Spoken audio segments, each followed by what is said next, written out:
종합제 TV 시청자 여러분 안녕하십니까? 8월 5일 오후 7시 9분입니다. 앞으로 열흘만 있으면은 대한민국 생일, 즉 건국기념일이 다가옵니다. 8월 15일은 1948년 8월 15일 건국일로 계산을 하면은 70주년이 되는 날입니다. 70주년. 대한민국 70주년 행사. 이 정부가 안 한다니까 우리라도 해야 되겠습니다. 저는 8월 중에 건국 70주년의 의미를 계속 이 방송을 통해서 여러분들과 그 기쁨을 나누어 가지고 자유통일로 나아가는 우리의 다짐을 또 확인하고자 합니다. 오늘 남미의 아주 비참한 나라 베네수엘라 수도 카라카스에서 드론을 이용한 대통령 암살 시도가 있었습니다. 이 마루도라는 대통령인데 이 사람이 군사 기념식 국군 경비대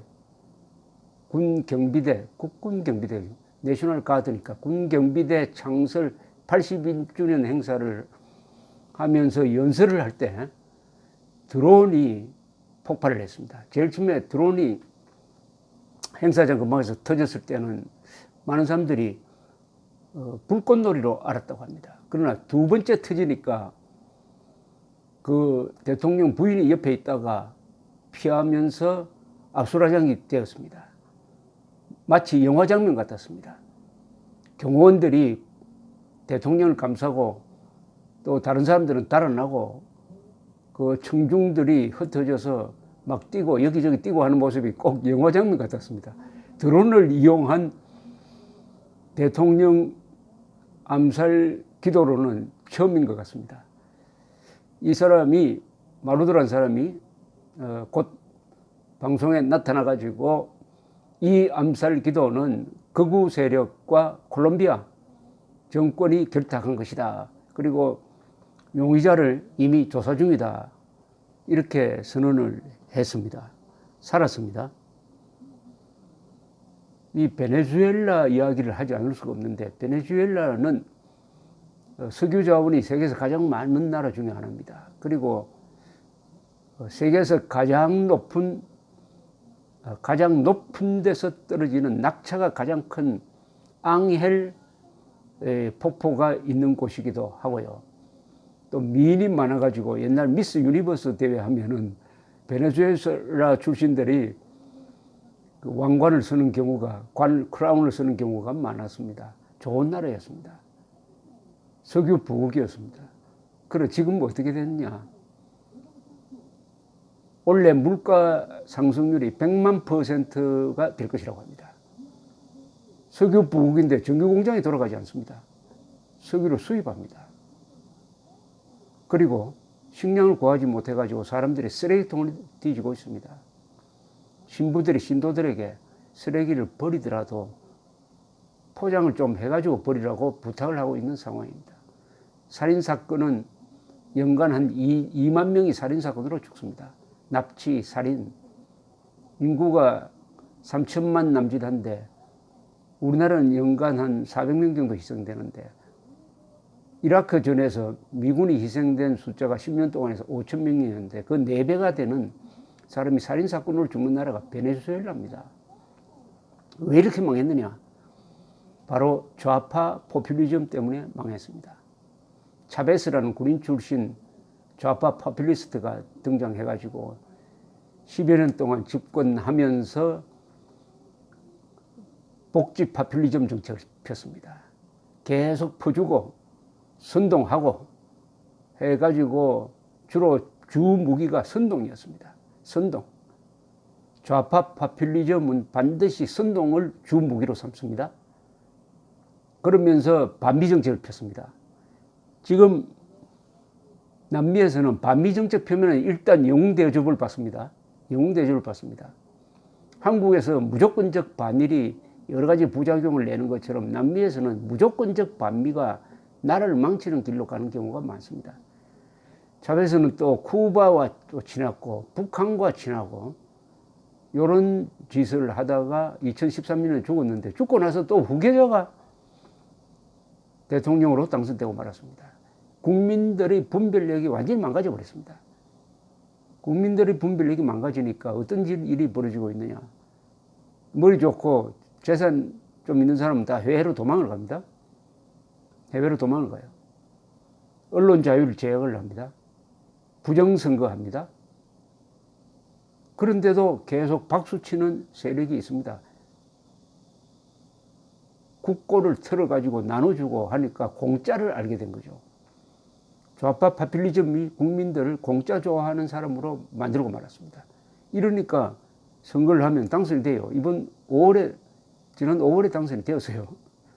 부정선거가 있었다고 하지만 그래도 당선은 당선된 거예요.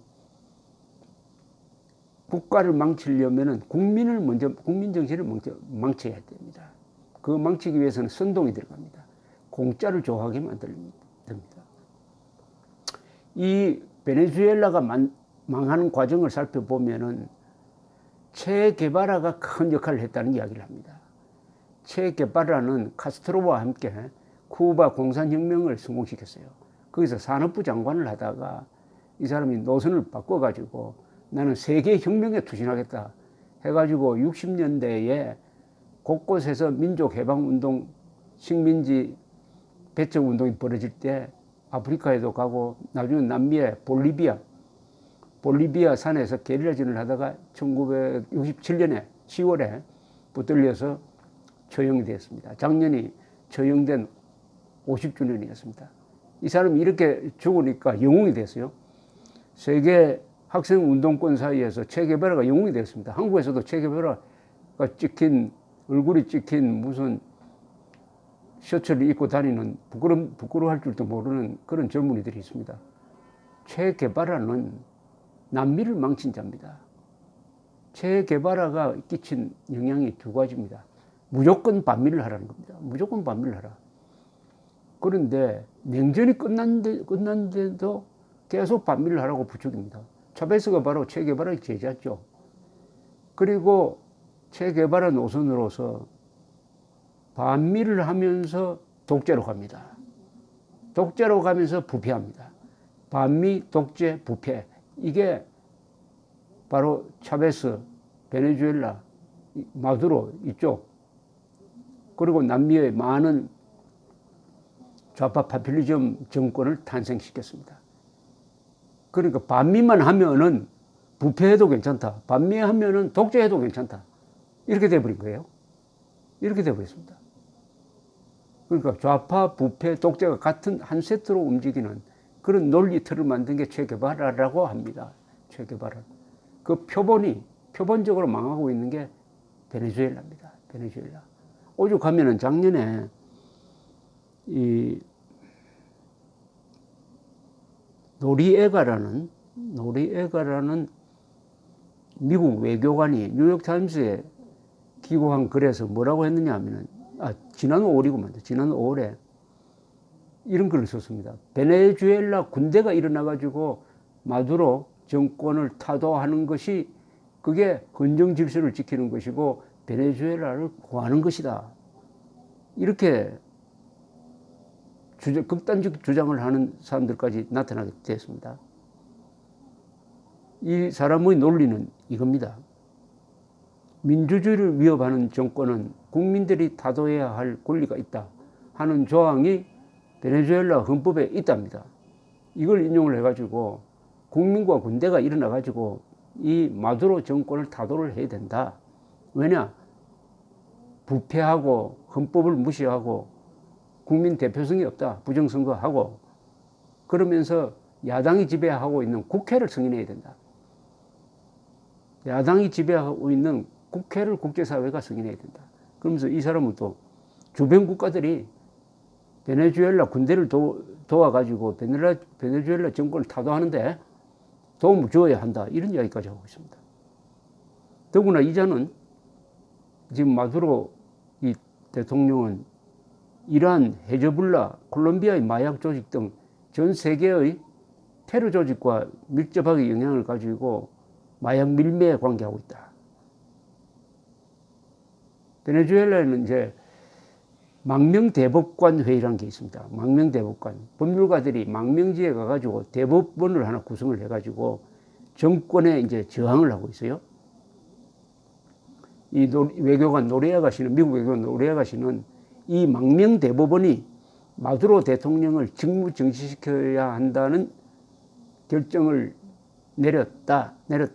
그러면은 국회와 군대가 민주주의 수호 차원에서 헌법상의 의무로서 쿠데타를 해가지고 마두로 정권을 끝장내야 이 나라를 구할 수 있고 국민들도 구할 수 있다. 이런 주장을 했습니다. 그런데 이 남미에서는 좌파 파퓰리즘이 대충 표본이 된 나라가 세 나라인데 하나는 아르헨티나입니다. 페론이라는 군인이 나와가지고 쿠데타로 정권을 잡은 다음에 좌파 파퓰리즘 정책을 펴가지고 세계 5대 부국이던 아르헨티나를 먼저 망쳐먹었습니다. 그러다가 또 쿠데타로 쫓겨났어요. 두 번째는 칠레입니다. 가장 모범적인 민주주의를 하던 칠레에서 1970년에 공산당인 아옌데를 대통령으로 뽑았어요. 우파가 분열돼가지고. 이 사람이 3년 동안 좌파 파퓰리즘 정책을 피면서 반미로 나가다가 쿠데타를 만나가지고 쿠데타 와중에 본인은 자살하고 해가지고 공산 정권이 무너졌습니다. 피노체스의 쿠데타죠. 그 다음에 표본 하나가 이 베네수엘라입니다. 베네수엘라. 자, 아르헨티나와 베네수엘라는 좌파 파퓰리즘을 극복하지 못하고 이런 나라가 되어버렸습니다. 그러나 칠레에서는 군대가 강해가지고 쿠데타를 하면서 한 2~3천 명이 죽는 그런 혼란을 겪고 다시 자본주의 시스템을 회복했습니다. 그 과정에서 인권 탄압이 있었어요. 피노체도 물러난 다음에 한 18년, 약 20년 집권하다가 물러난 다음에는 영국에 갔다가 영국에서 체포돼가지고 영국에서 한 2년 동안 억류됐던 적도 있습니다. 재판을 받았지만 이 사람은 감옥에 가지는 않았습니다. 그러니까 쟁점이 있는 사람이죠. 그러나 피노체스의 쿠데타가 칠레가 공산화되고 지금 베네수엘라 꼴이 되는 것을 막았다는 점에서는 평가를 받고 있습니다. 칠레에서는 피노체스를 보는 시각이 아주 상당히 갈라져 있습니다만은 어쨌든 베네수엘라의 비극은 좌파 파퓰리즘으로 가면은 반드시 선동을 해가지고 국민들의 분별을 망가뜨리게 되고 그 결과로서 좌파 정권은 계속될지 모르지만은 나라는 거덜이 난다. 국민 정신이 망가져 버리면은 그 나라를 재생시킬 수 있는 방법이 참 묘하다 하는 그 사태를 잘 보여주고 있습니다. 이번 암살이 또 다른 암살의 하나의 서곡이 될지도 모릅니다. 그러나 베네수엘라 걱정을 하기 전에 대한민국에도 체계바라 좋아하고 한때 차베스 좋아했던 한국의 좌파 정치인이 있었습니다. 한국의 발전 모델을 베네수엘라라고 이야기하는 사람이 한 10년 전만 해도 있었습니다. 이 나라가, 대한민국이라는 나라가 국민이 분별력을 잃고 공짜를 좋아하게 되면 베네수엘라의 길로 갈 수도 있다는 사실을 우리가 받아들일 필요가 있지 않을까 생각이 듭니다. 역사상 처음으로 드론이 대통령 암살 무기로 등장한 점에서 어떻게 보면은 오늘은 좀 역사적인 날인 것 같습니다. 감사합니다.